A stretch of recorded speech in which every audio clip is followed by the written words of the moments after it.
लक्ष्मी निवास निलयं विलीन विलयं निधाय हृदि वीरम् आत्मानुशासनमहं वक्ष्ये मोक्षाय भव्यानाम्।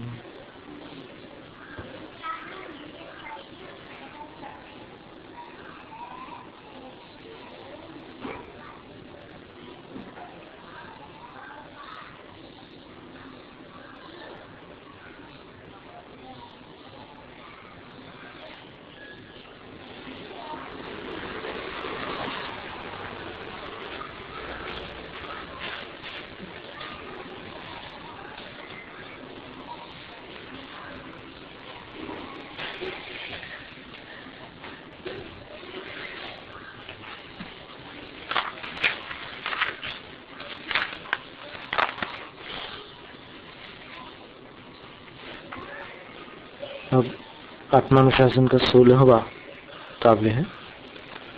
मिथ्यात्वातंकवतो हिताहित प्राप्त्यनाप्तिमुग्धस्य बालस्येव तवेयं सुकुमारैव क्रिया क्रियते। देख, तुम्हारे लिए हम जो दवा दे रहे हैं वो ज्यादा कड़वी नहीं दे रहे हैं, क्योंकि बालस्येव तुम्हारी अवस्था जो है एक बच्चे के समान है। और कैसी अवस्था है कि रोग कौन सा है? एक मिथ्यात्व आतंकवत है, मिथ्यात्व रूपी रोग लगा हुआ है। और दूसरी बात क्या हो रही है कि हिताहित प्राप्ति अनाप्ति, हित की प्राप्ति और अहित की प्राप्ति न हो, इस विषय में तुम्हारे पास कुछ भी विवेक नहीं है। इसलिए तुम्हारी दवाई तुम्हारे लिए हितकारी तुम्हें पता नहीं है, हम तुम्हें दवाई दे रहे हैं। तो तभी हम सुकुमार एवं क्रिया क्रिया थे, इसलिए तुम्हारे लिए हम एकदम कोमल और सुंदर विधि करने वाले हैं जिससे तुम्हारा ये रोग ठीक हो जाए मिथ्यात्व का। तो कैसे? तो लिक्विड डाइट पर रखो ना बीमार लोगों को कई बार, तो वही आगे क्या है, विषय विषमाशनोत्थित मोहज्वर जनित तीव्र तृष्णस्य निःशक्तिकस्य भवतः प्रायः पेयाद्यपक्रमः श्रेयान्। विषय रूपी विषम भोजन से उत्पन्न मोह रूपी ज्वर के कारण जनित उत्पन्न तुम्हें बहुत तेज प्यास लगती है इस बीमारी में। इस बीमारी में क्या होता है कि विषय रूपी माने इंद्रिय सुख रूपी उल्टा सीधा भोजन खा लेने से मोह का बुखार चढ़ता है, और उस बुखार की गर्मी इतनी तेज होती है कि तुम्हारी प्यास बढ़ जाती है। और निःशक्ति कस्य, तुम कमजोर भी हो, ताकत भी नहीं बढ़ती है। फिर इसलिए हम तुम्हारे लिए जो उपाय बता रहे हैं, तो तुम्हारे लिए अच्छा ये रहेगा कि अभी तुम लिक्विड डाइट कर रहो। अब एकदम ठोस अनाज के चक्कर में मत पड़ो, लड्डू पेड़ा मत खाओगे, अभी तुम्हारे लिए लिक्विड डाइट दिया जाता है। फिर अब वो डाइट दे रहे, सुखितस्य दुःखितस्य च संसारे धर्म एव तव कार्यः सुखितस्य तदभिवेद्यै दुःखभुजस्तदुपघाताय। तुम अपने आप को सुखी मानो या दुखी मानो, तुम सुखी हो या दुखी हो, उस बीमार हालत में मिथ्यात्व की बीमारी लगी है और विषयों की तृष्णा भी बढ़ी हुई है, तो तुम सुखी हो या दुखी हो, धर्म ही तुम्हारा कर्तव्य है, यानी तुम्हारे योग्य धर्म ही है। तो फिर वो बीमार कहता है कि सुखी है तो क्यों करें धर्म? तो आचार्य उत्तर देते हैं, सुखी हो तो सुख को बढ़ाने के लिए करो, फिर दुखी हो तो दुख को समाप्त करने के लिए करो, पर करना तो धर्म ही है, चाहे दुखी हो या सुखी। धर्माराम तरुणाम फलानि सर्वेन्द्रियार्थ सौख्यानि संरक्षतां ततस्तान् नित्येन यैस्तैरुपायैस्त्वम्। मतलब धर्म रूपी बगीचे के जो वृक्ष हैं, उन वृक्षों पर लगे हुए फल हैं, और वो जो फल है वो सब प्रकार के इंद्रियों के सुख हैं। तो उन पेड़ों को बचा के रखना, फल के चक्कर में, इंद्रियों के सुखों के चक्कर में पेड़ों का नाश मत करना, धर्म रूपी बगीचे के वृक्षों को नष्ट मत करना। तो जिस किसी उपाय से, अब उन फलों को चुनने के लिए तुम्हें कोई भी उपाय करना पड़े, पर ऐसा उपाय करना जिससे पेड़ को क्षति न पहुंचे, क्योंकि पेड़ अगर नष्ट हो गया तो बगीचा नहीं बचेगा, और धर्म का बगीचा अगर नहीं बचा तो फिर वो फल भविष्य में नहीं मिलने वाले। तो कहने का मतलब ये हुआ कि धर्म तुम्हें इसलिए भी करना आवश्यक है कि उसके बिना तुम्हें संसार का सुख भी कभी नहीं मिल पाएगा। दूसरा सुख तो छोड़ दो आप, लेकिन यहीं का जो सुख है वो भी धर्म के बिना नहीं मिलता। पर फिर वो शंकाकार कहता है कि हे गुरुवर, हमने तो देखा है कि जितने धर्मात्मा होते हैं उन पर कितनी मुसीबतें आती, संकट आते हैं। कभी वचनात्मक संकट होते हैं, कभी परिस्थितियों के संकट होते हैं, कभी परिवार के संकट होते हैं, कई प्रकार के क्लेश होते हैं धार्मिक जनों को। और फिर बड़े बड़े जो व्यसनी लोग हैं वो ठाठ से जी रहे हैं, वो पैसे कमा रहे हैं, मस्त रह रहे हैं। तो आचार्य कहते हैं, धर्म सुखस्य हेतुर्न विराधक स्वकार्यस्य तस्मात् सुख भंग धिया मां भूर्धर्मस्य विमुखस्त्वम्। बोले कि ठीक है, तुम्हारी नजरों में जो तुम्हें दिख रहा है उतना सा देख कर कि धार्मिक लोगों पर संकट आते हैं, इतना देख कर तुम धर्म से डरो मत, क्योंकि जो सुख का कारण होता है वो दुख का कारण नहीं होता।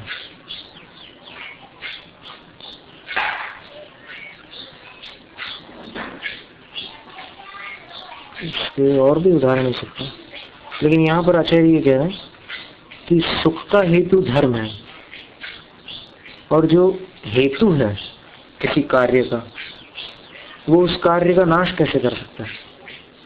जैसे पानी से पेड़ पौधे फलते फूलते हैं, वृद्धि को प्राप्त होते हैं, तो वो वृष्टि या वो बरसात क्या कभी अकाल पाड़ सकती है, या उसके माध्यम से क्या कभी सूखा हो सकता है। बारिश गिरने से क्या सूखा पड़ते हुए देखा किसी ने। तो इसी प्रकार धर्म सुख का कारण है, उससे दुख कभी नहीं होता। इसलिए सुख नष्ट हो जाने के डर से तुम धर्म से विमुख मत हो जाना। धर्मादवाप्त विभवो धर्मं प्रतिपाल्य भोगमनुभवतु बीजादवाप्त धान्यः कृषि वलस्तस्य बीजमिव। धर्म से जो वैभव प्राप्त हुआ है उस वैभव पाने वाले को आचार्य कहते हैं कि तुम धर्म को बचाकर उस वैभव का अनुभव करो, सेवन करो, लेकिन धर्म की रक्षा करके करो। जिस प्रकार बीज को लेकर के किसान फसल उगाता है और फसल उगा करके उस सारी फसल से जितने भी अनाज के दाने प्राप्त होते हैं वो पूरे बेच डालता है क्या, या फिर पूरे खा जाता है? उसमें से कुछ रख लेता है नेक्स्ट फसल के लिए। तो जिस प्रकार बीज राख फल भोग, इसी काव्य से बना हुआ वो दोहा है, भूदरदास जी ने लिखा, बीज राख फल भोगवे ज्यों किसान जग माही क्यों चक्री निप सुख करे धर्म विसारे नहीं। धर्म ही तो बीज था उसका, चक्रवर्ती पद का, तो उसको धर्म को भूलता नहीं है। किसान जिस प्रकार कुछ बीज बचा के रखता है अगली फसल के लिए, सारे बीजों को न तो बेचता है और न खाता है, लेकिन कुछ बचा के रखता है ताकि अगली बार फिर से उसका काम ले सके। इसी प्रकार जो भी विवेकी है उसके लिए आचार्य कहते हैं कि तुम्हें भी धर्म से जो वैभव प्राप्त हुआ है उसको भोगो, भोगम अनुभव, तू सांसारिक सुख का अनुभव करो, लेकिन धर्मम प्रतिपाल्य, कुछ बीज बचा के रखना। पूरा धर्म का जो वैभव अगर पूरा भोग लिया और धर्म को छोड़ ही दिया तो फिर बाद में कुछ नहीं बचेगा, फिर भूखे मरने की स्थिति आएगी। इसलिए अभी बचा लो। जैसे बड़े बड़े अर्ध चक्रवर्ती और बड़े बड़े सम्राट नरक चले गए, क्योंकि जो पुण्य उन्होंने उस जन्म में धर्म के प्रभाव से एकत्रित किया था उसको पूरा खत्म कर डाला यहीं इसी जन्म में। तो अब बचा ही नहीं अगले जन्म के लिए, तो बचा नहीं तो अब कहाँ जाए? नरकों में, दुर्गति में। संकल्प्यं कल्प वृक्षस्य चिंत्यं चिंतामणिरपि असंकल्प्यम असंचिन्त्यम फलं धर्मादवाप्यते। कल्प वृक्ष के पास अपन जो संकल्प करते हैं वो मिल जाता है, चिंतामणि के पास जो चिंतन करते हैं वो मिल जाता है, लेकिन धर्म के प्रभाव से जो फल मिलता है उसका न तो कभी संकल्प करना पड़ता है न कभी चिंतन करना पड़ता है, वो फल धर्म के प्रभाव से प्राप्त हो जाता है। और इसी को पंडित भूधरदास जी ने पार्श्वनाथ चरित्र में 12 भावना के अंतर्गत लिखा। वो तो वैराग्य भावना में लिखा, ऊपर वाला जो काव्य था बीज राख, उसमें 12 भावना में क्या लिखा है? जांचे सुर तरु देय सुख चिंतत चिंता रैन बिन जांचे बिन चिंतते धर्म सकल सुख जैन। इसी श्लोक का भाव। परिणाममेव कारण माहो खलु पुण्य पापयोः प्राज्ञाः तस्मात् पापापचयः पुण्योपचयश्च सुविधेयः। तो कहते हैं कि ज्ञानी जनों ने कहा है कि अपने अंदर जो भावना होती है, जो परिणाम होता है, जो भाव उपयोग होता है, वही पुण्य और पाप का कारण है। ऐसा ज्ञानी जनों ने कहा। अपनी जो भावना है उसी से पुण्य और पाप होता है। इसलिए पापों का अपचय यानी पापों को घटाना और पुण्य का उपचय पुण्य को बढ़ाना, ये कार्य अच्छे ढंग से करने योग्य है। जब पुण्य और पाप अपने भावों पर आधारित है तो भाव तो अपने हाथ में है। देखो, एक परिस्थिति में 4-6 प्रकार के भाव कोई कर सकता है, तो कौन सा भाव करे? वो जो नुकसान पहुंचाने वाला है वो भाव करे या फिर जो लाभकारी है वो भाव करे? जैसे उधर उदाहरण दिया था ना अपन ने कि 4 बच्चे नापास हो गए, फेल हो गए। एक सोचता है कि कुएं में कूद जाऊंगा या जहर खा लूंगा या मर जाऊंगा किसी तरीके से। दूसरा सोचता है कि घर जाके पिटूंगा, मरने का नहीं सोचता हूँ। तीसरा सोचता है कि इस बार अस्वस्थता के कारण मेरे नंबर ऐसे बिगड़े हैं, लेकिन अगली बार इतने अच्छा नंबर लाऊंगा कि लोग आश्चर्य करेंगे वो हुआ कैसे नापास उस बार। और फिर एक सोचता है कि पास हो या नापास हो अपने को तो दुकान पर ही बैठना है।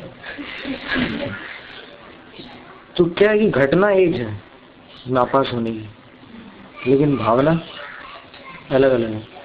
तो आचार्य महाराज कह रहे हैं कि ज्ञानियों ने कहा है कि पुण्य और पाप का कारण अपनी भावना है, इसलिए पापों को दूर हटाओ और पुण्य का संग्रह करो, अच्छे ढंग से करो। कृत्वा धर्म विघातम विषय सुखान्यनुभवन्ति ये मोहात् आच्छिद्य तरुन्मूलात् फलानि गृह्णन्ति ते पापाः। धर्म का नाश करके, जो मोह के कारण धर्म का नाश करके इंद्रिय सुखों का अनुभव करते हैं, इंद्रिय सुखों को भोगते हैं, वो वृक्षों को जड़ से काटकर वे पापी उनके फल ग्रहण करते हैं। वृक्ष को अगर कोई जड़ से काटे और ऊपर से आम तोड़े तो लोक में तो वो विरुद्ध माना जाता है और फिर उसको मूर्ख समझा जाता है, लेकिन अंतरंग में अगर देखें तो धर्म का नाश करके अगर सांसारिक सुखों को भोगता है तो वो भी तो बिल्कुल वैसी ही क्रिया है। ये निदर्शन अलंकार कहलाता है। कि जो ऐसा करता है वो मानो ऐसा करता है। मतलब जो धर्म का नाश करके विषय सुखों को भोगता है मोह के कारण, वो पापी पेड़ को काट कर उसके फल तोड़ता है। तो फल तो पेड़ को काटे बिना तोड़े जा सकते हैं, लेकिन ऐसी अज्ञानता है, यह ऐसा पाप है उसके अंदर। कर्तृत्व हेतु कर्तृत्वानुमते स्मरण, अच्छा छंदी अलग। कर्तृत्व हेतु कर्तृत्वानुमते स्मरण चरण वचनेषु यः सर्वथाभिगम्यः स कथं धर्मो न संग्राह्यः।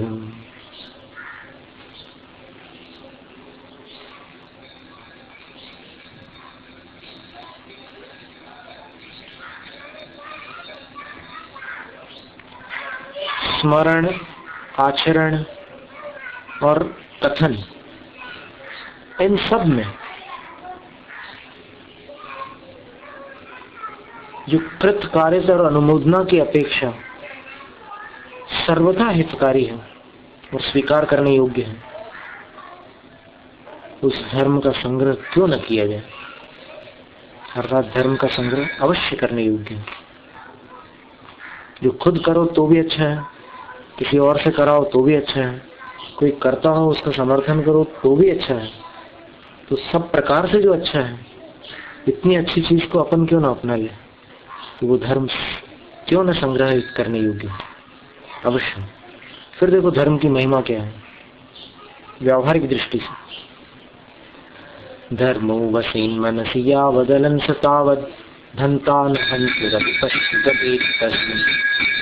दृष्टा परस्पर हतिर जनकात्मजानां रक्षा ततोस्य जगतः खलु धर्म एव। क्या सुंदर बात। जब तक मन में धर्म का निवास है तब तक अपने हत्यारे को भी मारने की भावना नहीं होती, और धर्म के नष्ट हो जाने पर बेटा बाप को और बाप बेटे की हत्या कर डालता है। इसलिए सारे जगत की रक्षा करने वाला एक धर्म ही है। ऐसा समझिए कि जब तक अपने हृदय में मन में धर्म विराजमान है, विद्यमान है, तब तक अपने को मारने वाले के प्रति भी उसकी जान लेने का भाव अपने अंदर नहीं पैदा होता, और धर्म नष्ट हो जाने पर अपने पिता की जान लेने की इच्छा हो जाती है, या फिर पुत्र को भी मार डालने की इच्छा हो जाती है, या दोनों एक दूसरे को मारने के लिए तैयार हो जाते हैं। इसलिए ये बात स्पष्ट है कि जगत बचा है तो धर्म से बचा है, नहीं तो कब का रसातल में चला जाता। न सुखानुभवात् पापम पापम तद्धेतु घातकारंभात् न जीर्णन मिष्टान्नान् ननु तन्मात्राद्यतिक्रमणात्। क्या सुंदर दृष्टांत देकर समझाते हैं। आचार्य गुणवत्तर कहते हैं कि इंद्रिय सुखों को भोगने मात्र से पाप नहीं होता, लेकिन पाप तब होता है जब धर्म का नाश करे, धर्म को नष्ट कर डाले, तब पाप होता है। मिठाई खाने से बीमार नहीं पड़ता, लेकिन मिठाई की मात्रा अगर सीमा से बाहर ले ले तो बीमार पड़ता है। क्या दृष्टांत है ना। मिठाई खाने में हानि नहीं है, डायबिटीज कब होगा जब मिठाई ही मिठाई खाएगा। इसी प्रकार इंद्रियों के सुख भोगने में पाप नहीं है, लेकिन धर्म को छोड़कर दिन रात इंद्रियों के सुखों में अगर डूब जाए तो उसमें चला जाता है। फिर देखो कई लोग इंद्रिय सुखों के पीछे व्यसन करते हैं, उनकी चर्चा करते हैं। अब एतन मृगयादिकं यदि तव प्रत्यक्ष दुक्षा दुखास्पदम पापैराचरितम पुराति भयदम सौख्याय संकल्पतः संकल्पम तमनुज्झित इंद्रिय सुखे रासेविते धीधनैः धर्मे कर्मणि किं करोति न भवान् लोकद्वय श्रेयसी।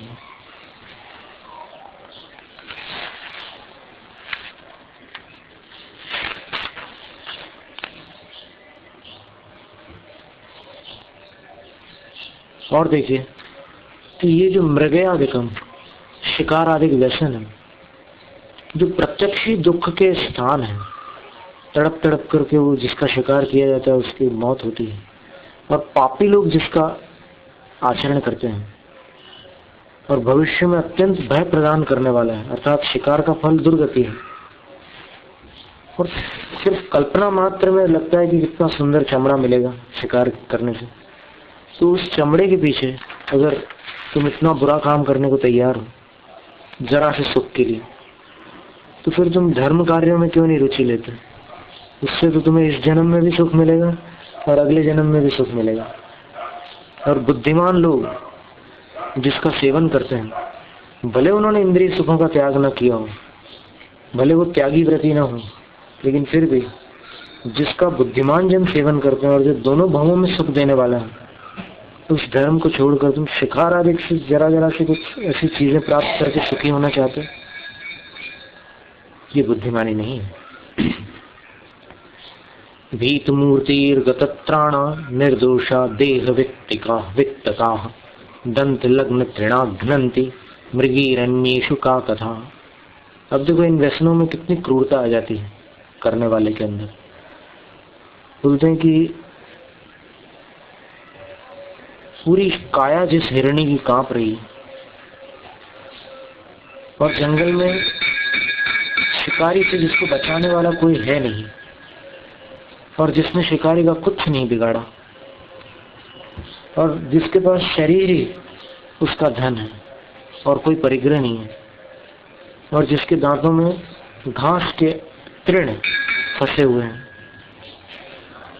ऐसी हिरनियों के मारने वाले के हृदय में दूसरे जीवों के प्रति दया कहां से उत्पन्न हो सकती है? जब इतनी मतलब जो ऑलरेडी दयनीय है, ऐसी स्थिति है जिसका शरीर कांप रहा है, जिसको बचाने वाला कोई नहीं है, जिसने शिकारी का कुछ भी नहीं बिगाड़ा, और शरीर ही जिसका धन है और जिसके दांतों में घास है, ऐसी गरीब दीनहीन हिरनियों को जो मार डालते हैं, उनको और किसी पर क्या दया आएगी?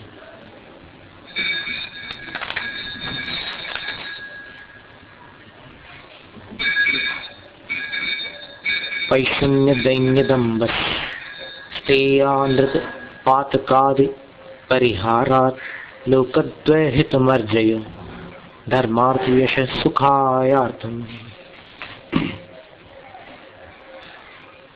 फिर हम क्या करें? तो कुछ चीजें छोड़ो। बोले आचार्य कहते हैं कि एक, चुगली करना छोड़ दो। 2, दीनता छोड़ दो।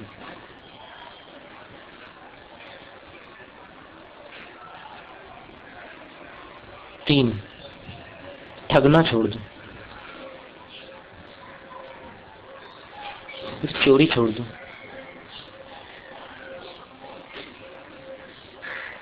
और झूठ जैसे पाप आदि हैं, उन सबको छोड़ दो। और इन सबको छोड़कर इस जन्म में और आगामी जन्मों के लिए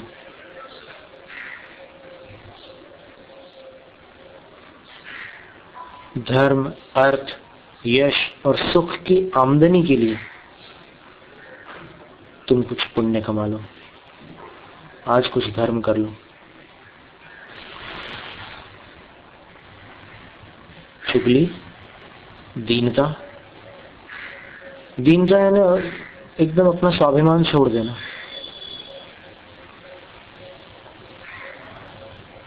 अरे हम तो कुछ नहीं है, आप कहो तो हम आपके जूते की पॉलिश करें। मतलब इतना अपना मतलब स्वाभिमान छोड़ देना, इतना नीचे गिर जाए, तो ये छोड़ो। फिर ठगना छोड़ो, चोरी छोड़ दो, झूठ छोड़ दो, और दूसरे जो प्राणघात आदि के जो पाप हैं उनको छोड़ दो। और उनको छोड़कर दोनों भवों के लिए हित अर्जित कर लो, जिससे तुम्हें आगामी जन्म में भी पुण्य का लाभ हो, धन की प्राप्ति हो, यश की प्राप्ति हो और सुख मिले। ये सब कुछ मिल जाएगा अगर कितने काम कर लो तो पैशन्य। चुगली भी एक है ऐसी चीज, दीनता भी है, ठगाई, ठगना लिख लिया ना, चोरी और फिर झूठ तो नहीं है, और फिर दूसरे किसी की जान लेना हो गया। फिर इसके बाद एक सुंदर श्लोक है, पुण्यं कुरुष्व कृत पुण्यमनीदृशोऽपि नोपद्रवो विभवति प्रभवेच्च भूत्यै संताप यञ्जगदशेषमशीतरश्मिः पद्मेषु पश्य विदधाति विकास लक्ष्मी। बहुत अच्छा श्लोक। पुण्य करो, क्योंकि जिसने पुण्य किया है उसको असाधारण उपद्रव भी पराजित नहीं कर सकता, दबा नहीं सकता, बल्कि बड़े बड़े उपद्रव उसके लिए वैभव के हेतु बन जाते हैं। उसको संकटों में कुछ ऐसा मिल जाता है जो किसी ने कल्पना में भी नहीं सोचा हो। जैसे धन्य कुमार का उदाहरण, जब उनके भाइयों ने बावड़ी में डुबा दिया, ऊपर से चट्टान डाल दी, नमोकार महामंत्र का स्मरण किया और पूर्व भाव का जो पुण्य साथ में था वो था ही, तो जल देवता ने उनको अच्छे से दिव्य आभूषण और वस्त्र पहना करके बाहर निकाला और बोला कि क्या सेवा करो। तो वो जो पानी में उनको जान से मारने के लिए उन्होंने चेष्टा की थी और मरा हुआ समझकर वापस चले गए, तो वो उपद्रव भी धन्य कुमार के लिए वैभव का कारण बन गया। तो आचार्य कहते हैं कि पुण्य करो, क्योंकि जिसने पुण्य किया है उसको असाधारण उत्सर्ग भी पराभूत नहीं कर सकता, बल्कि वो उसकी विभूति का कारण बन जाता है। फिर दृष्टांत दिया कि सारे जगत को तपाने वाला सूर्य, सारे जगत को तपाने वाला सूर्य कमलों को पीड़ित नहीं कर सकता, बल्कि कमलों को खिला देता है। इसी प्रकार बड़े बड़े उपसर्ग ज्ञानियों को और फिर पुण्यवंतों को उन्नति प्रदान करते हैं, लाभ का कारण बन जाते हैं। देखो, श्री राम का नाम यहाँ से अयोध्या छोड़ने के बाद कितना बड़ा उपसर्ग था वो, कि अयोध्या में राजा बनते बनते उनको वहां से छोड़ के जाना पड़ा, लेकिन उनके लिए वहां से उनका नाम हो गया, सारे जगत में वो विख्यात हो गया और एक आदर्श बन गया।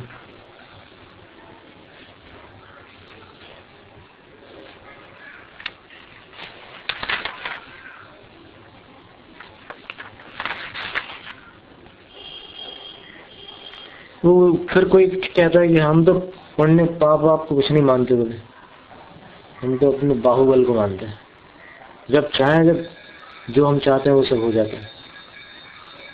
तो आचार्य उसके लिए समझाते हैं कि थोड़ा ठंडा करो दिमाग, इतने हाई मत जाओ। सुनो, नीता यत्र बृहस्पति प्रहरणं वज्रं सुराः सैनिकाः स्वर्गो दुर्गमनुग्रह खलु हरे रैरावणो वारणः इत्याश्चर्य बलान्वितोऽपि बलभिद् भग्नः परैः संगरैः तद्यक्तन्न दैवमेव शरणं दिग्दिग्वृथा पौरुषम्। अन्य मतों में ऐसा दृष्टांत आता है कि इंद्र का जो मंत्री होता है वो बृहस्पति है, और उसका जो अस्त्र होता है वो वज्र है, उसकी जो सैनिक है वो देवता लोग हैं, उसका जो किला है वो दुर्ग है, वो स्वर्ग है, और हरि का उस पर अनुग्रह है, आशीर्वाद है, कृपा है, और ऐरावत उसका हाथी है। इस प्रकार आश्चर्यकारी सेना से युक्त बल नामक राक्षस को मारने वाला इंद्र भी रावण के द्वारा संग्राम में पराजित कर दिया गया। तो ये स्पष्ट होता है कि भाग्य ही शरण है, व्यर्थ के पौरुष को धिक्कार हो, धिक्कार। यानी पुरुषार्थ किस काम का रहा, इतना सब होने के बाद भी जब रावण ने हरा दिया इंद्र को, तो फिर इंद्र का पुरुषार्थ किस काम का? रावण ने कहा भाग्य ही जोरदार निकला ना, कि उसने इंद्र के पुरुषार्थ को भी परास्त कर दिया। और जैन कथा में इंद्र विद्याधर था और इंद्र को रावण ने पराजित किया था।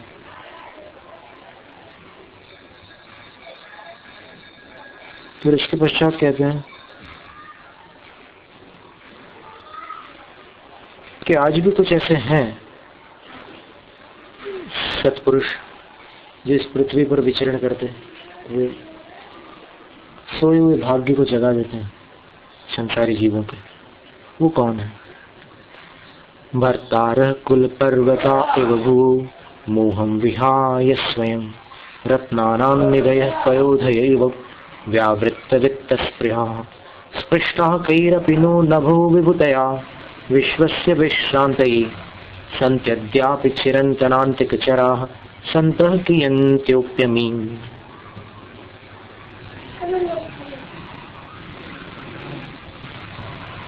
ये कुलाचल पर्वत होते हैं जो धरती की मर्यादा स्थापित करते हैं। जैसे भरत क्षेत्र की मर्यादा बनाने वाला जो पर्वत है हिमवान पर्वत है, तो उसके आगे महाहिमवान, निषद, नील, रुक्मी, शिखरी ऐसे पर्वत होते हैं जिससे धरती की मर्यादा कायम रहती है।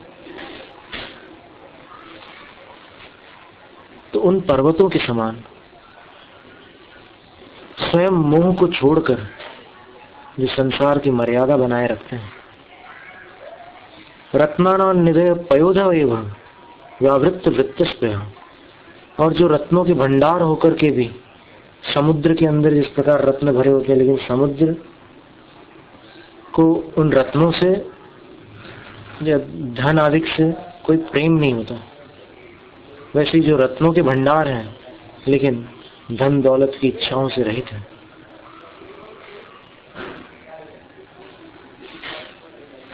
और कैरपि स्पृष्टाः नो,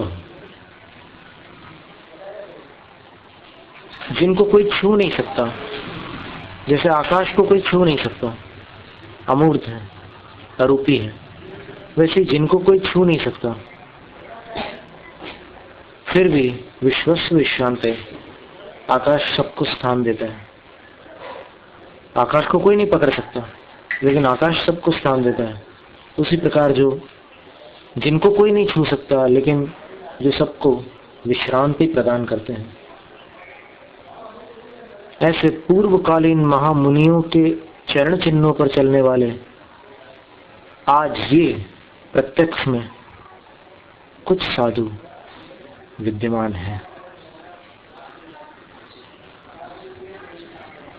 कियंतोप्यमी, कितने ही साधु आज भी ऐसे हैं जो जगत की मर्यादा बना करके रखते हैं, जो समुद्र के समान रत्नों के भंडार होकर के भी धन दौलत की इच्छाओं से रहित हैं और आकाश के समान सबको स्थान देते हैं, लेकिन उनको कोई छू नहीं सकता। ऐसे पुरातन महामुनियों के चरण चिन्हों पर चलने वाले संत आज भी कुछ हैं। अम्मी कौन है? तो आचार्य महाराज बोलते हैं कि यही है, यही है।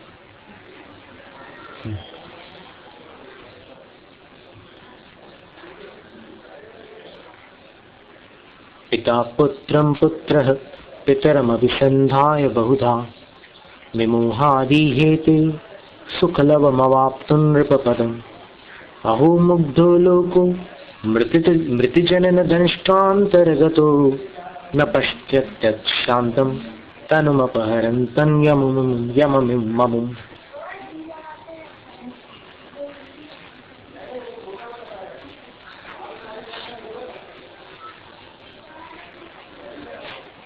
पिता पुत्रम अभिसंधाय और पुत्र पितरम अभिसंधाय बहुधा विमोहात्।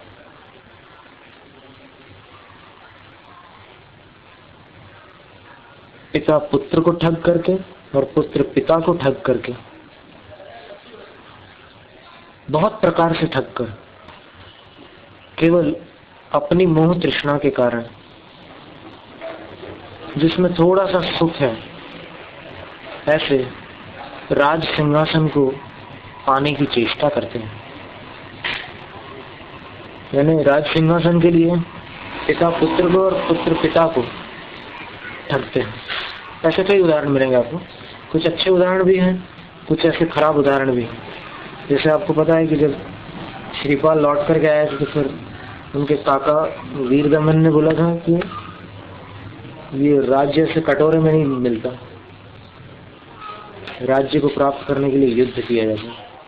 तो श्रीपाल ने उत्तर दिया था कि ये किसके राज्य की आप बात कर रहे हो, ये मेरा ही सौंपा हुआ राज्य है, और फिर आप इस राज्य को लेकर के इतना अकड़ रहे हैं कि मुझसे युद्ध करने की बात करते हो। मैं तो आपका भतीजा हूँ और मैं ही यहाँ का राजा था, तो व्याधि मुक्ति के काल तक मैंने आपको राज्य सौंपा था, तो यदि फिर भी आप युद्ध चाहते हैं तो ठीक है।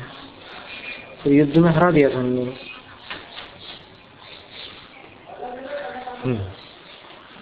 पिता पुत्र को, पुत्र पिता को ठग कर, बहुत प्रकार से ठग कर, मोह के कारण जिसमें थोड़ा सा सुख है, ऐसे राज सिंहासन की इच्छा करते हैं। कहो मुग्धो लोगों, बोले कि कितना ज्ञानी है ये जगत। आश्चर्य की बात है कि दो दाढ़ों के बीच में बैठा हुआ यमराज। कौन सी दो दाढ़ है? एक दाढ़ तो है जन्म और एक है मृत्यु। तो इस दाढ़ में वो इसके शरीर को चबाता जा रहा है यमराज, लेकिन फिर भी ऐसी मरणासन अवस्था में भी सोचता है कि सिंहासन मिल जाए मेरे। कितना मुग्ध जगत है।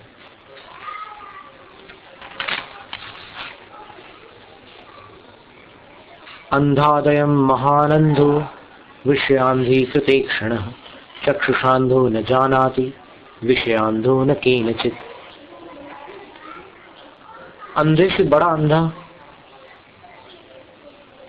जो इंद्रिय सुखों में अंधा हो गया है, इंद्रिय सुखों के कारण जिसकी आंखें बंद हो गई, विवेक की आंख जिसकी नष्ट हो गई, वो उससे भी बड़ा अंधा है।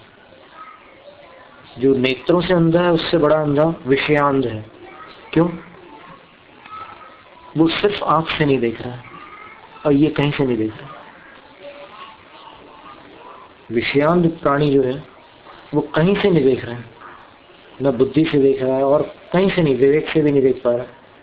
और वो वाला जो है वो सिर्फ आंख से नहीं देख रहा। आशागर्त प्रतिप्राणि यस्मिन् विश्वमणुपमं कस्य किंकियदायाति वृथा वो विषयैषिता। फिर आचार्य गुणभद्र कहते हैं कि प्रत्येक प्राणी के सन्मुख एक आशाओं का गड्ढा है। वो गड्ढा इतना गहरा है कि सारे विश्व को अगर उसमें डाल दिया जाए तो वो एक अणु के बराबर उस गड्ढे में समा जाए। तो विश्व तो एक है और सबके सामने इतने बड़े बड़े गड्ढे हैं, तो बंटवारा किसको कितना मिलेगा?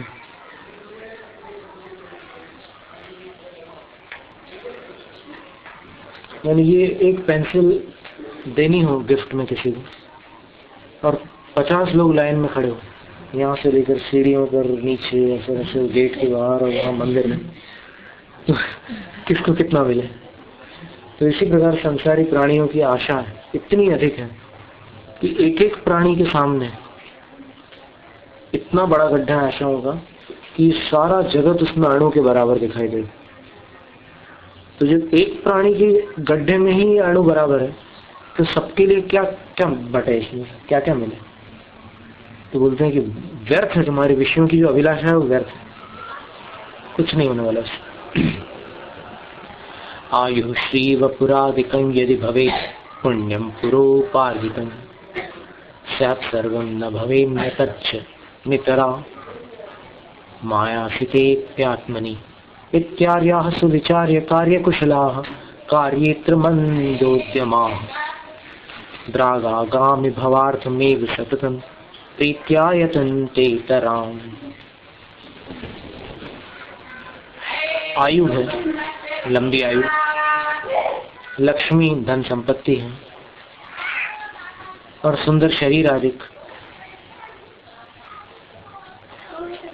यदि पहले के पुण्य हो अपने स्टॉक में,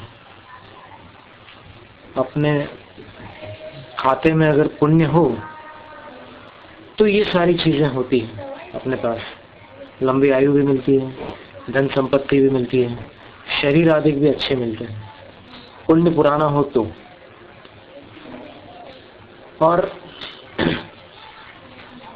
तच्च सर्वम न भवेत नितराम आयासिते प्यात्मनि। और लाख प्रयास करने पर भी वो सब नहीं मिल सकता अगर पुराना पुण्य अपने पल्ले में न हो। इसलिए जो सज्जन पुरुष हैं उन्होंने अच्छी तरह विचार करके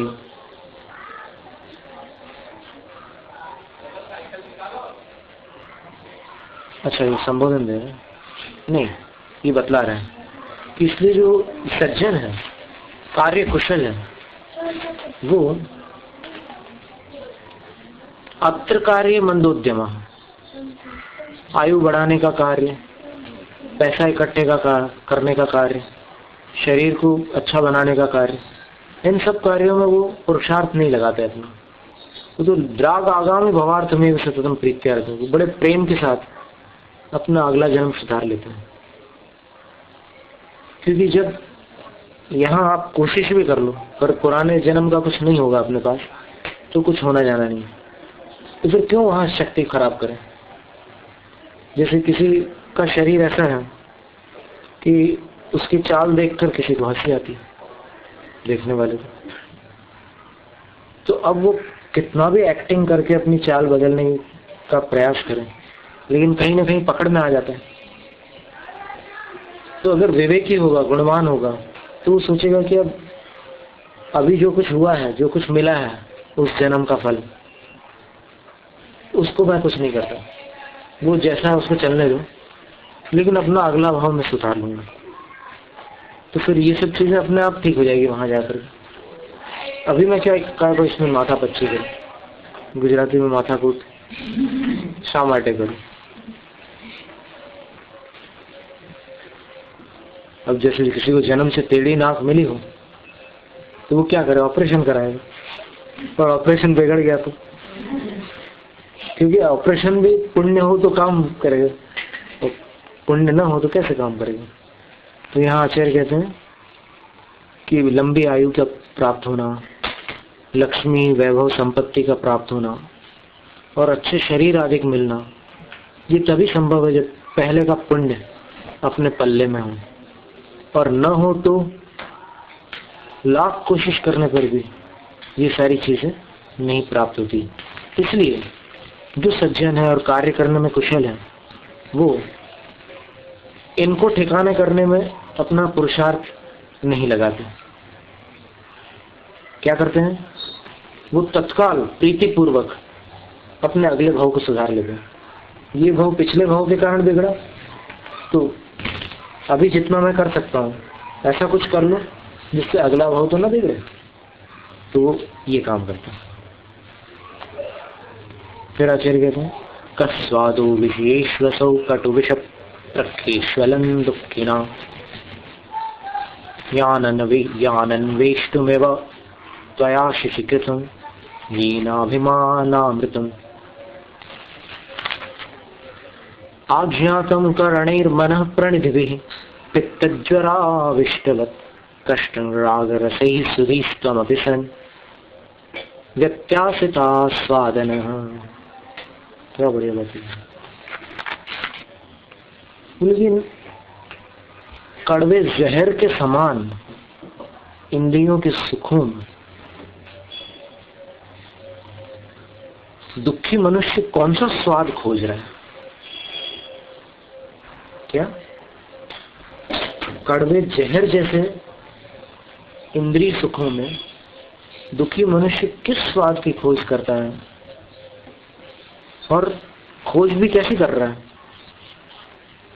कि वो अपने स्वाभिमान रूपी अमृत को भी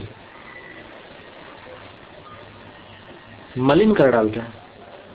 यानी अपने स्वाभिमान को छोड़ करके इंद्रिय सुखों में ऐसा चला जाता है कि सब मर्यादा सीमा तोड़ करके वो अपने स्वाभिमान को भी मलिन कर डालता है। तो आचार्य कहते हैं कि ये शंका तो उठी थी हमारे अंदर कि ऐसा क्यों करते हैं लोग, कि कड़वे जहर जैसे इंद्रियों के सुखों में ऐसे आसक्त होते हैं कि अपने स्वाभिमान को मलिन कर डालते हैं। हाँ, फिर तीसरी पंक्ति में कहते हैं कि आ गया, समझ में आ गया क्यों हो रहा है ऐसे।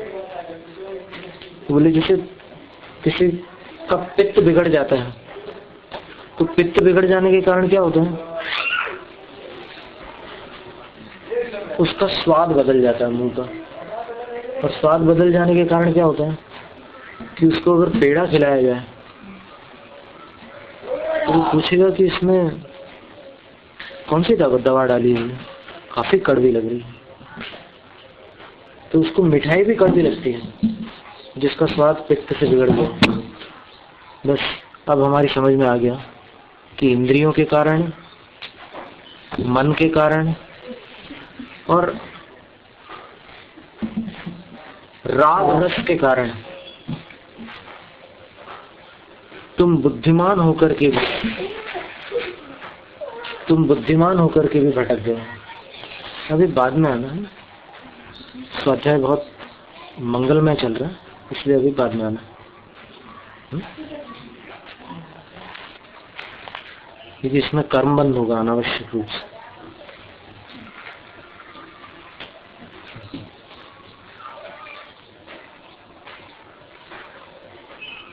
फिर से बता दें सर।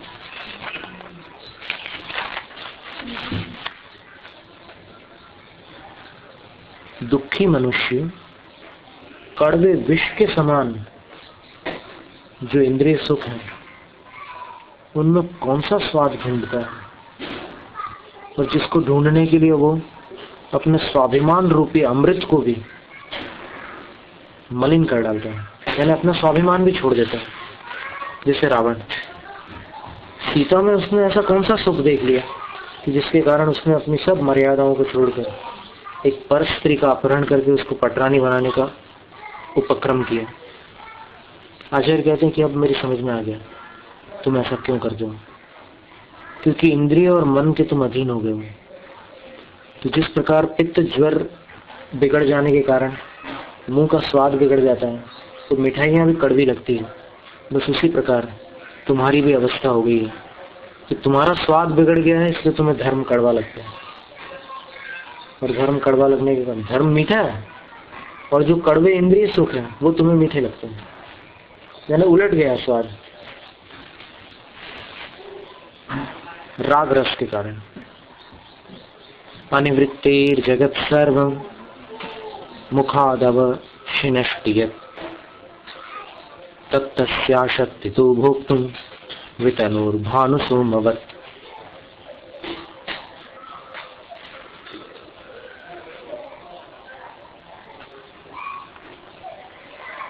क्या दशा है संसारी प्राणी की, कि जिस प्रकार राहु चंद्रमा को ग्रसता है लेकिन पूरा उसको निगल जाने के बाद फिर उगल देता है ना, देखा।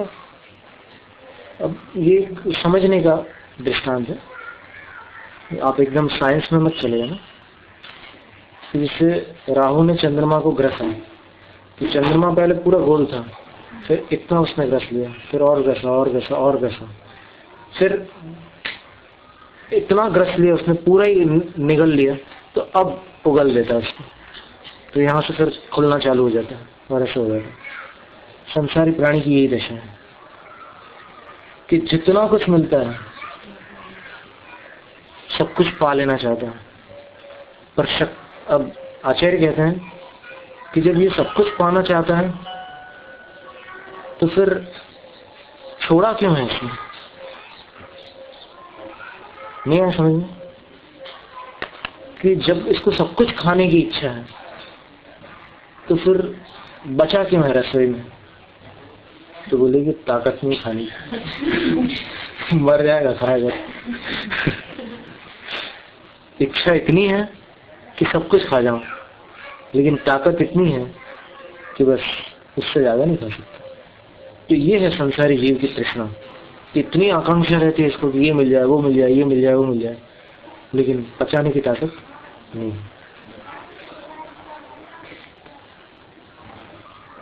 साम्राज्यं कथमप्यवाप्य सुचिरात् संसार सारं पुनः तत्यक्त्वैव यदीक्षितीश्वरवराः प्राप्ताः श्रियं शाश्वतीं तं प्रागेव परिग्रहान् परिहरत् त्याज्यान् गृहीत्वापि ते मा भूर्भौतिक मोदक व्यतिकरं संपाद्य हास्यास्पदम्। क्या भयंकर दृष्टांत है।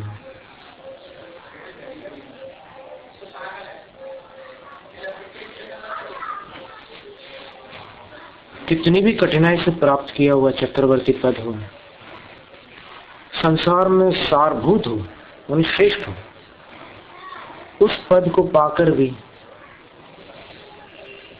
बड़े बड़े महान चक्रवर्ती तीर्थंकर जैसे महापुरुष उस सारे वैभव का त्याग करके ही मोक्ष के वैभव को प्राप्त हो पाए।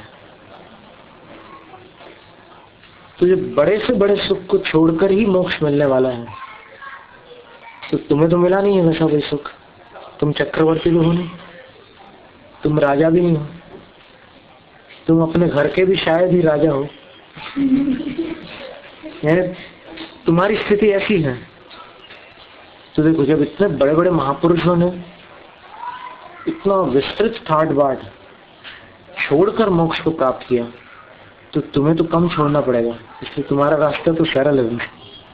उनके पास तो बहुत कुछ था जिसको उन्हें छोड़ना पड़ा, तो तुम्हारे पास तो कुछ नहीं उनकी तुलना में छोड़ने की, तो तुम पहले ही छोड़ दोगे।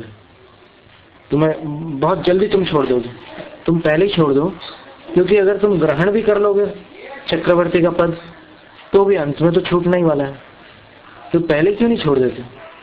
जैसे उदाहरण दिया कि एक परिव्राजक थे, और क्या हुआ, परिव्राजक जब भी भिक्षा के लिए जाते थे तो फिर उनकी मुद्रा और उनकी अवस्था को देख करके लोग उनको दे देते थे कुछ भी, लेकिन कभी कोई ऐसा संतुष्टिकारक भोजन उनको नहीं मिलता था जिससे उनको तृप्ति हो। अब बहुत दिनों बाद उनका भाग्य जागृत हुआ कि फिर किसी गृहस्थ ने उनको अच्छे बिल्कुल ताजे गरम गरम लड्डू दे दिए उनकी झोली में।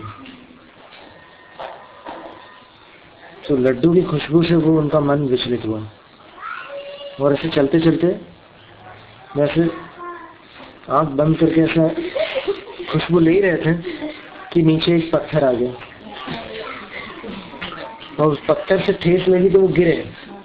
तो गिरने से क्या हुआ, उनने ऐसे झोली संभालना चाहिए, लेकिन उसमें से वो लड्डू निकल करके बाजू में अशुद्ध पानी बह रहा था, उसमें चले गए। अब वो ऐसे देखते हैं लड्डू की तरफ, फिर आसपास थोड़ा सन्नाटा दिखता है उनको, तो फिर वो ऐसे ऐसे आजू बाजू देखते हुए धीरे से हाथ बढ़ा करके उसमें से नाली में से वो लड्डू को निकालकर उसके ऊपर वाला हिस्सा जो गीला नहीं, उसको ऐसे अलग करना ही चाहते हैं, तब तक पीछे से किसी के चलने की आवाज सुनाई देती है, और फिर वो ऐसे उनकी तरफ देखता है, तो फिर वो अपनी लोक लाज के कारण ऐसे फेंक देते हैं, और फिर वापस ऐसे अपने आप को संभाल करके खड़े हो जाते हैं। तो आचार्य कहते हैं कि जब उठा के भी फेंकना ही पड़ना तुम्हें, तो फिर उठाते ही क्यों? ऐसी चीज को क्या उठाना जिसको फेंकना ही है। प्रक्षालनाधि पंकज दूरादस्पर्शनम वरम, यानी कीचड़ में पैर डाल करके धोने से अच्छा तो ये है कि कीचड़ में पैर ही न डाला जाए। अब इसका भाव आप समझ सकते हैं। तो क्या उदाहरण दिया है परिव्राजक का, संपाद्य हास्यास्पदम। वो हंसने लगता है देख करके, वो समझ जाता है कि उठाया था इनने, बाबा जी ने लड्डू उठाया था, वो हंसने लग जाता। तो ऐसे तुम अपनी हंसी मत उड़ाओ, या दूसरों से हंसी मत उड़वाओ। जिसको ग्रहण करके भी त्यागना ही है, उसको ग्रहण ही क्यों किया जाए? अब देखो गृहस्थ आश्रम में क्या स्थिति बनती है लोगों की। सर्वम धर्ममयम क्वचित क्वचिदपि प्रायेण पापात्मकम क्वाप्येतद्वय वत् करोति चरितम प्रज्ञाधनानामपि तस्मादेश तदंधरज्जुवलन स्नानं गजस्याथवा मत्तोन्मत्त विचेष्टितं नहीं हितो गेहाश्रमः सर्वथा। गृहस्थ आश्रम सर्वथा हितकारी नहीं है, इसलिए अगर तुम्हारी क्षमता हो तो साधु मार्ग को अवश्य स्वीकार करो। क्यों? क्योंकि गृहस्थ आश्रम में कभी शिखर जी आदि की वंदना के लिए चले जाते हैं तो सब पापों को छोड़ देते हैं, एकदम धर्ममय हो जाते हैं उस समय। और क्वचित और कहीं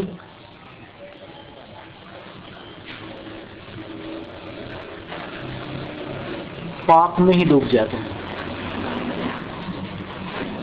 जैसे 10 दिन इतना धर्म किया कि पूरा ही धर्म हो गया, और फिर कुछ दिनों के बाद शादी में चले गए, नवरात्रि में रात्रि भोजन कर लिया या और कुछ कर लिया, तो पूरा पाप हो गया। और कहीं पर दोनों मिक्स चलते हैं, सुबह धर्म होता है फिर दिन भर में और कुछ हो जाता है, फिर मिक्स चलता है। तो इसलिए आचार्य कहते हैं कि ये जो है गृहस्थ आश्रम, इसमें ये ऐसी अवस्था रहती है, मत्तोन्मत्त विचेष्टितम, पागलों के समान चेष्टा होती है। कभी कभी पागल बैठ करके राम राम राम राम राम ऐसे भगवान का नाम लेता है, और कभी कभी गालियां देते हैं। तो गृहस्थों की ऐसी अवस्था है, कभी एकदम धर्म में हो जाते हैं। अब जैसे धर्म श्रवण करते समय, स्वाध्याय के समय कितने विचार एकदम ऊंचे आसमान को छूते हैं, और फिर बाद में कभी जैसे क्रोध आ जाता है तो फिर कहाँ से कहाँ विचार होने लग जाते हैं, एकदम ऊपर से देखो नीचे, ऐसे कुछ भी किसी को धमकी देने लग जाते हैं, कुछ भी करते हैं। तो ये गृहस्थ जीवन जो है, ये बुद्धिमानों की बुद्धि को भी इस प्रकार भटका देता है, गृहस्थ धर्म। इसलिए ये जो गृहस्थ आश्रम है वो हितकारी नहीं है। गृहस्थ जीवन में रहते हुए कभी मोक्ष की प्राप्ति नहीं हो सकती। इसका तात्पर्य अर्थ कह रहे हैं कि जैसे अंधा व्यक्ति रस्सी बनाता है, तो रस्सी बनाते समय क्या करता है, तो यहाँ से ऐसे वलन करता है, और फिर वहां से वो रस्सी खुलती जा रही है, यानी उसको दिख नहीं रहा ना, तो यहाँ से ऐसे करता जा रहा है और यहाँ से खुलती जा रही है। जैसे उदाहरण के लिए वो रस्सी अब इसमें क्या है कि अगर इधर से मोती डालता जाए और ऐसे खिसका दे, फिर इधर से डाले खिसका दे, फिर डाले खिसका दे, फिर कुछ मोती बढ़ जाने के बाद क्या होगा कि यहाँ से निकलने लगेंगे, पर वो अंधा होने के कारण उसको दिखाई नहीं दे रहा। तो वो उसी के समान चेष्टा हो रही है कि गृहस्थ कभी इतना धर्म कर लेता है कि पुण्य कमा लेता है, फिर कभी कभी उस पुण्य को इतना साफ कर डालता है कषाय करके कि वो सब पानी में मिल जाता है। तो इसलिए आचार्य कहते हैं कि ये अंधे की रस्सी के समान अथवा हाथी के स्नान के समान। हाथी घंटे 2 घंटे 3 घंटे तक पानी में मस्त रहेगा, बिल्कुल नदी में जाकर के खूब आनंद के साथ वो अच्छा तैर भी लेता हाथी, और पानी के नीचे भी चला जाता ठंडक पाने के लिए, सूंड सिर्फ ऊपर निकाल कर हवा अंदर भरता रहता है सांस। और फिर क्या होता है जब बाहर निकलता है वो, तो पानी जैसे सूखता है उसकी त्वचा पर, तो फिर वो ऐसे पैर के नाखूनों से ऐसे जमीन को कुरेदता है, खरोच डालता है, और फिर उसको ऐसे मिट्टी कूड़ा करकट और फिर घास फूस तिनके वगैरह सब ऐसे सूंड में पकड़ करके ऐसे फटा कैसे फटकारता अपने पीठ के ऊपर, और पूरा धूल धूसरित हो जाता है। तो हाथी का स्नान किस काम का? जब नहाकर उसने अपने शरीर को साफ किया, फिर धूल क्यों डाली? तो ये हाथी की ऐसी प्रवृत्ति है। उसी प्रकार गृहस्थ जीवन का यही स्वरूप है। गृहस्थ कितना भी पुण्य कमाता है, फिर कुछ ऐसे कषाय आ जाती है उसको, फिर वापस वो पुण्य चला जाता है, फिर पाप कमा लेता है।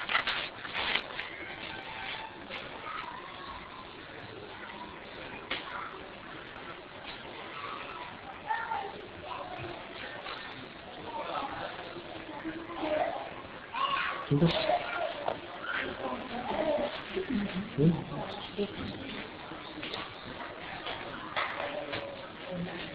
और लेना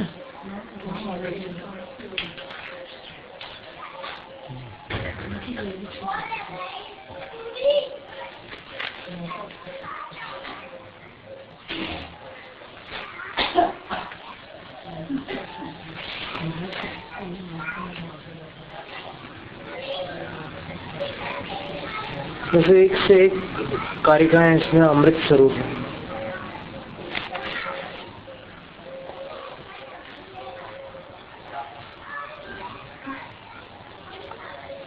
कृष्टोक्त्वा नृपतिं निषेव्य बहुशो भ्रान्त्वा वनें भूनिधौ किं कृष्णासि सुखार्थमत्र सुचिरन् हा कष्टमज्ञानतः तैलन्तं स कथा स्वयं विगयसे वाञ्छेद् विषाज्जीवितुं नन्वाशाग्रह निग्रहात् तव सुखं न ज्ञातमेतत्त्वया।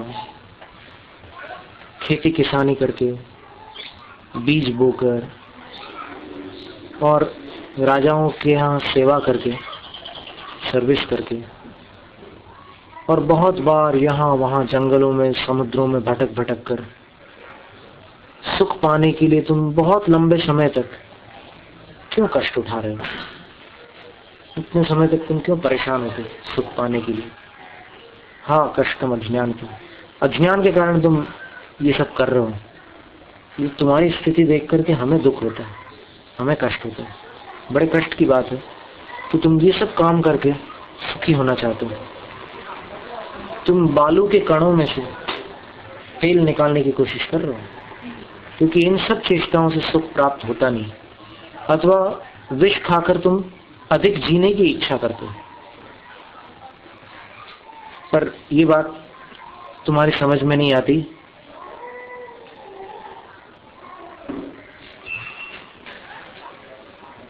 कि आशा रूपी ग्रह का निग्रह करने से सुख मिल सकता है। आशा रूपी ग्रह का निग्रह का अर्थ होता है कि अपने पत्रिका में या फिर अपने गोचर कुंडली आदि में कुछ ग्रह बिगड़ जाते हैं, तो फिर उतने समय के लिए उस ग्रह की बाधा से पीड़ित होते हैं। तो उसका निराकरण करने के लिए पंच नमस्कार मंत्र है, इसमें से कोई पद लेकर के उसकी अगर किसी विशेष विधि से आराधना की जाए तो फिर वो बाधाएं शांत हो जाती। तो तुम्हें जो दुख है उसको दूर करने के लिए तुम और दुखी हो रहे हो। तो ऐसा ना करते हुए तुम अगर आशा रूपी ग्रह का निग्रह कर दो, यानी आशाओं को अपनी शांत कर लो, तो फिर तुम्हें सुख मिल सकता है। पर ये तुम्हें नहीं मालूम कि सुख कैसे मिल सकता है, इसलिए तुम दुखी हो।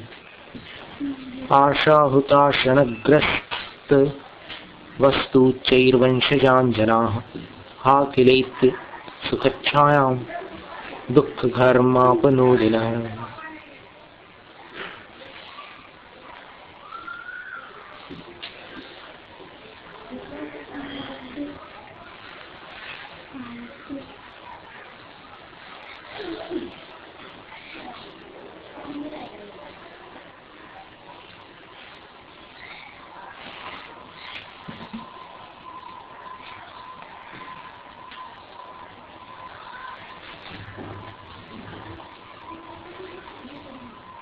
आशा रूपी अग्नि से जलते हुए मनुष्य रूपी ऊंचे ऊंचे बांस के पेड़ हैं।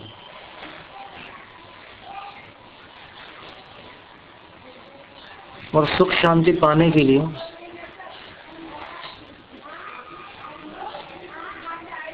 उसकी छांव में जाकर के थोड़ी ठंडक पाने की इच्छा करते हैं।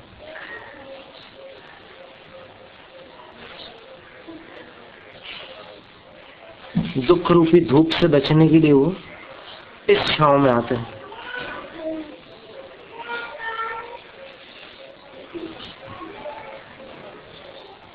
खेद है कि अज्ञानी प्राणी आशा रूप अग्नि से व्याप्त भोग रूप वस्तुओं के, नहीं मनुष्य रूपी बांस के पेड़ नहीं, वस्तु रूपी बांस के पेड़ से उत्पन्न हुई सुख की छाया, अर्थात सुख का आभास, सच्चा सुख नहीं, उसको पाने के लिए प्राप्त करके दुख रूपी संताप को दूर करना चाहते हैं। जो अज्ञानी प्राणी विषय तृष्णा के वश होते हुए अभीष्ट भोगोपभोग वस्तुओं को प्राप्त करके यथार्थ सुख प्राप्त करना चाहते हैं, उनका यह प्रयत्न इस प्रकार का है जिस प्रकार की सूर्य के ताप से पीड़ित कोई मनुष्य उस ताप को दूर करने के लिए जलते हुए बांस के पेड़ की छाया में चला जाए। अभिप्राय यह है कि पहले तो ऊंचे बांस के पेड़ की कोई छाया पड़ती नहीं, और दूसरी बात, यदि वे अग्नि से जल रहे हो तो उसकी छांव में जाने पर क्या स्थिति होगी कि वो धूप की जो गर्मी लग रही थी उससे और खतरनाक प्रकार की गर्मी वहां मिलेगी आपको इस पेड़ की छांव में।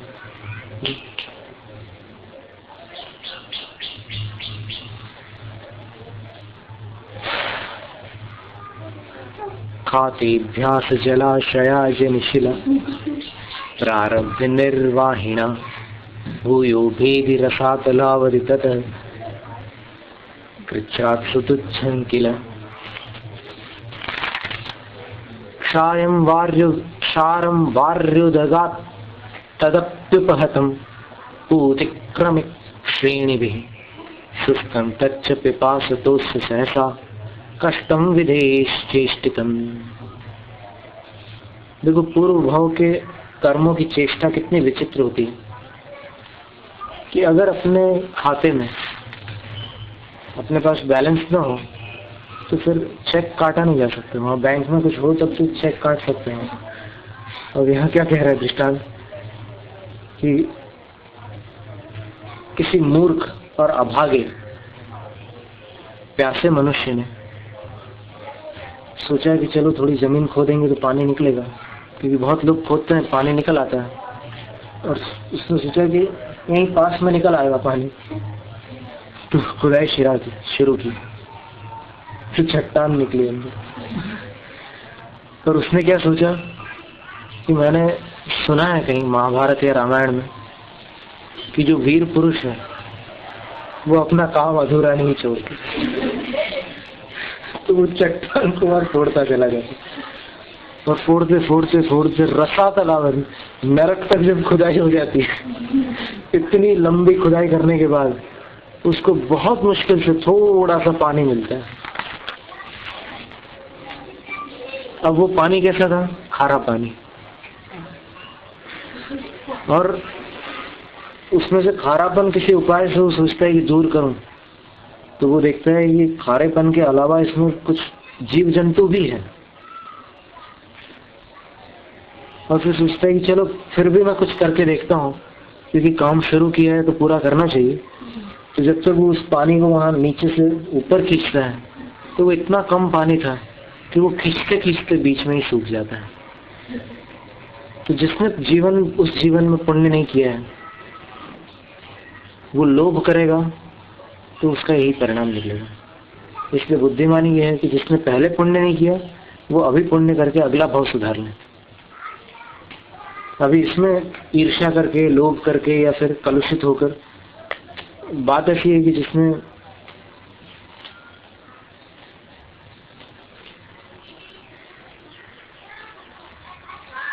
जिसका भाग्य कमजोर है उसको भाग्यवान से जलना उचित नहीं है, उसको भाग्यवान बनना उचित है।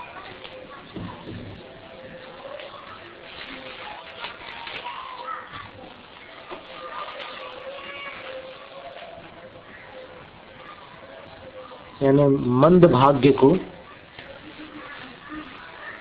भाग्यवान बनना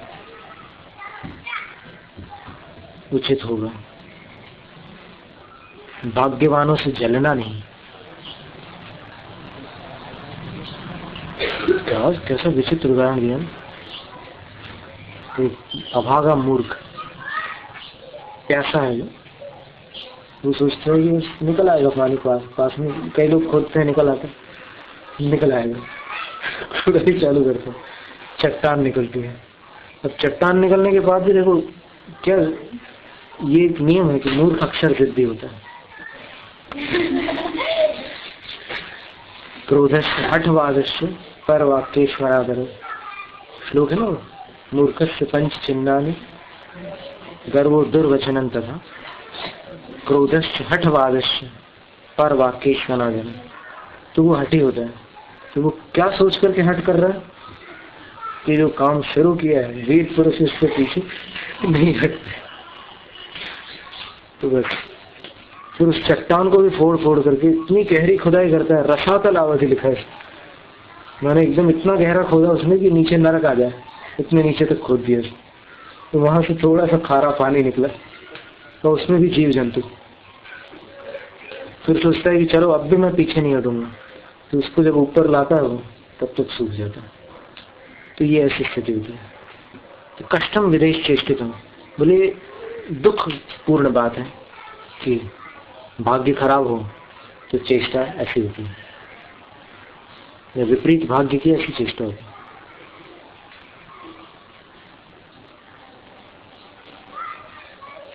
फिर बोलते हैं कि धनवान बनने के भी ज्यादा सपने मत देखो। शुद्धैर्धनैर् विवर्धन्ते सताम अपि न संपदः न हि स्वच्छाम भुभिः पूर्णाः कदाचिदपि सिन्धवः। कई लोग बैठे बैठे शेख चिल्ली के सपने देखते हैं कि किसी दिन मेरे यहाँ भी कुछ उजाला होगा। सुना है कि भगवान जब देता है तो छप्पर फाड़ के देता है। ऐसी सब कल्पनाएं करके बैठा रहता है। आचार्य कहते हैं कि ईमानदारी के पैसे से पैसों की बाढ़ नहीं आती। नदियों में जब भी बाढ़ आती है उसका पानी मैला ही होता है। कभी स्वच्छ पानी से बाढ़ नहीं होती।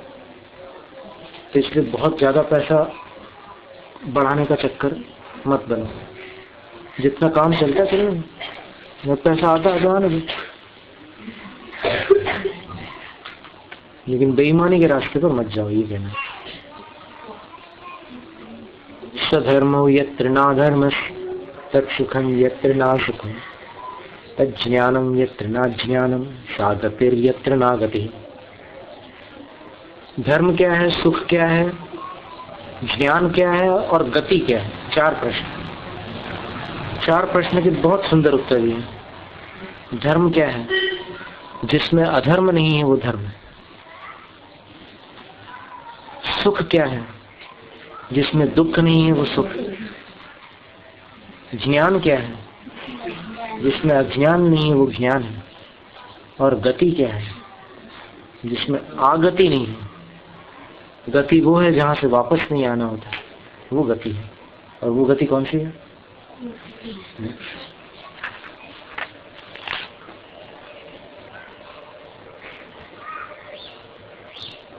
वार्तादिभिर्विषयलोल विचार शून्य कृष्णास्यन्मुहुर्विहार्थ परिग्रहार्थम तच्चेष्टितं यदि सकृत परलोक बुद्ध्या न प्राप्यते ननु पुनर्जननादि दुःखम।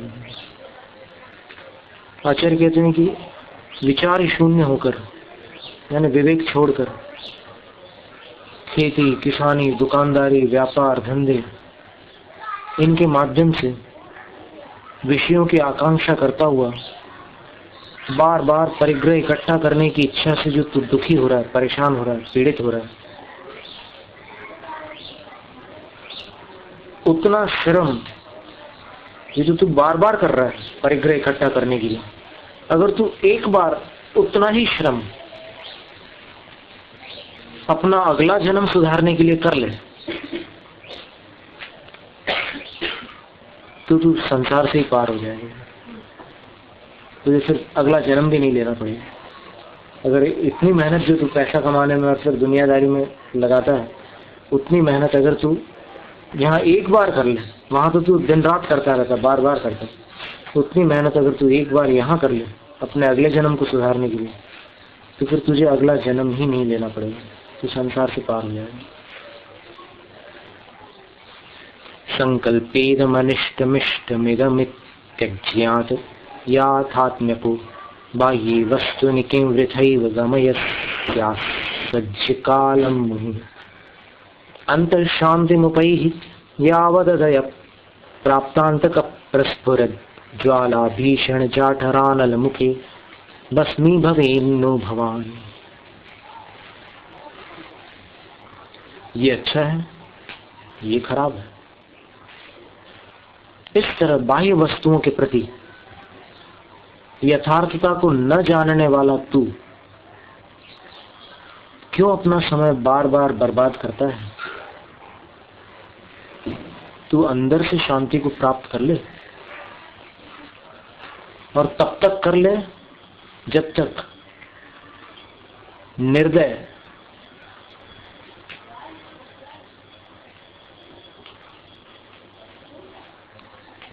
काल के पेट में जाकर तू वहां की जठराग्नि की ज्वालाओं में भस्म न हो जाए। अर्थात जब तक मृत्यु नहीं आ जाती तब तक तू अंतरंग शांति को प्राप्त कर ही ले। माने ये कह रहे आचार्य महाराज कि जीवन का अंत होने से पहले तुझे मन की शांति प्राप्त कर ही लेनी है। बस इसको आदेश समझ लो, क्योंकि मुपई ही ये जो पद है ना, ये इसको लोट लकार बोलते हैं व्याकरण में, और ये आदेशवाचक होते हैं। करना चाहिए ये नहीं कह रहे, कर लो। क्या कर लो? मृत्यु से पहले अंतरंग शांति प्राप्त कर लो, मन की शांति प्राप्त कर लो। ये अच्छा है, ये बुरा है, इस चक्कर में मत पड़ो।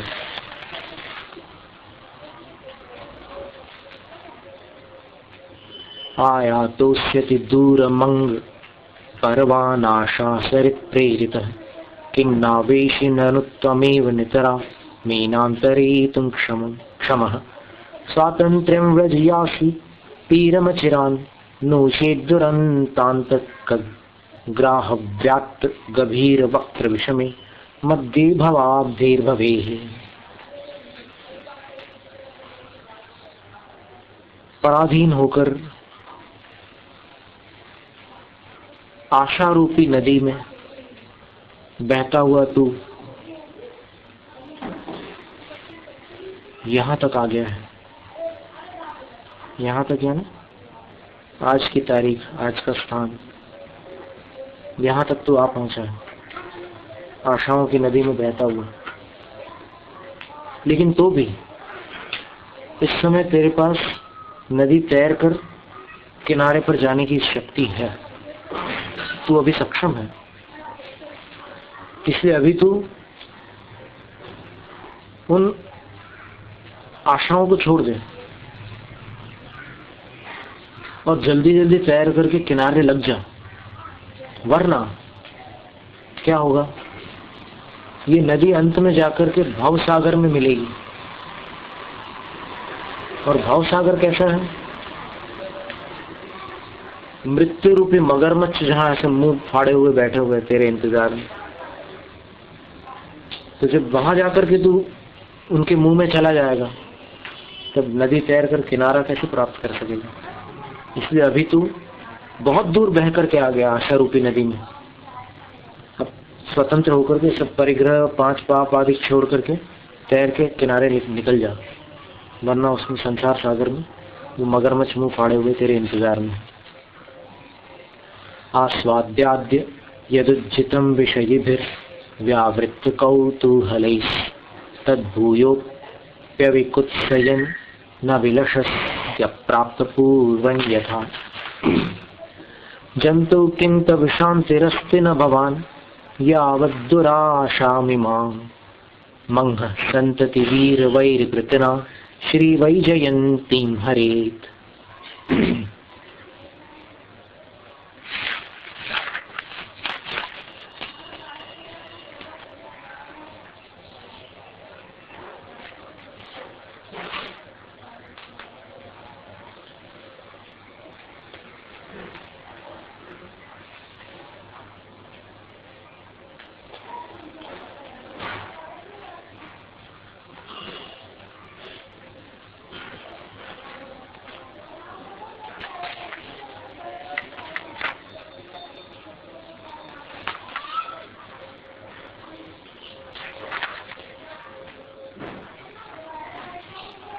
देखो बड़े बड़े महापुरुषों ने जो पहले खूब सांसारिक सुखों में निमग्न थे, लगे हुए थे, उन्होंने सांसारिक सुखों का रस देख लिया और फिर उनका जो कुतूहल था कि देखे तो सही कि कैसे हैं ये सुख, वो शांत हो गया, छूट गया, कुछ नहीं हुआ, देख लिया।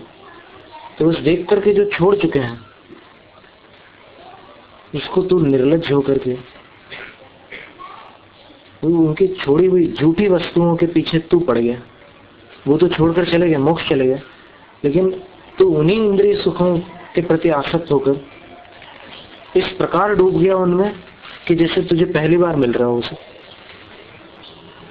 अरे तुच्छ प्राणी, तू विचार कर कि जब तक इस दुराशा को तू समाप्त नहीं करेगा तब तक क्या तुझे शांति मिलने वाली है? यानी ये जो खोटी आशा है तेरी कि इंद्रियों के सुखों से मुझे शांति मिल जाएगी, इसको छोड़े बिना शांति नहीं मिलने वाली। इस आशा को छोड़ दे। सुखों को प्राप्त करने से शांति नहीं मिलेगी, आशा को छोड़ने से मिलेगी।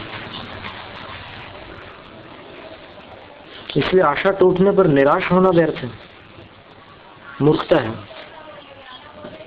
आशा पर हंसना बुद्धिमानी है। आशा अपूर्ण रहने पर निराश होना व्यर्थ है।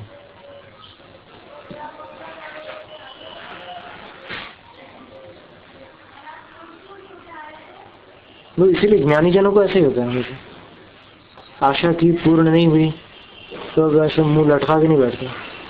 वो सोचते हैं कि आशा ही की मैंने, तो पूर्ण होना ना होना तो बाद की चीज थी, तो पहला कदम तो मैंने ही उठाया था। तो उनको हंसी आती है, क्या जरूरत थी आशा करने की। तो फिर उनका मन एकदम प्रसन्न हो जाता है।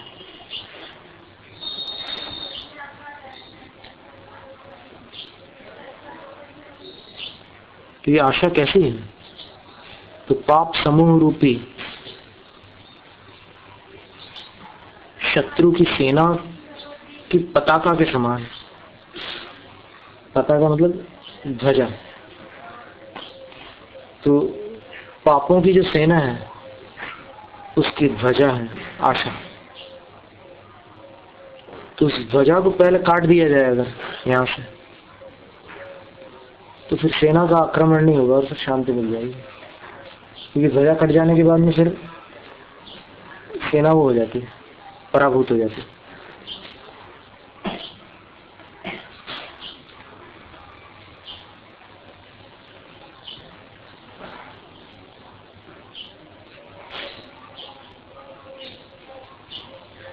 ठीक है, 50 हो गए।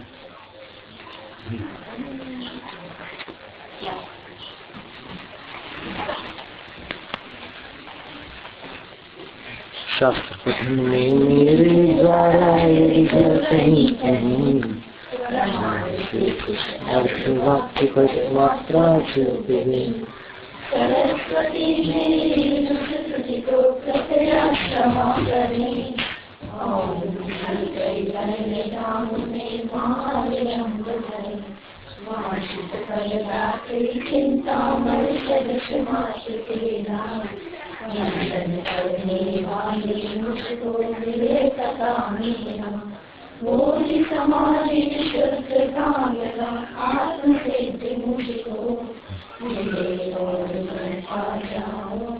मोक्ष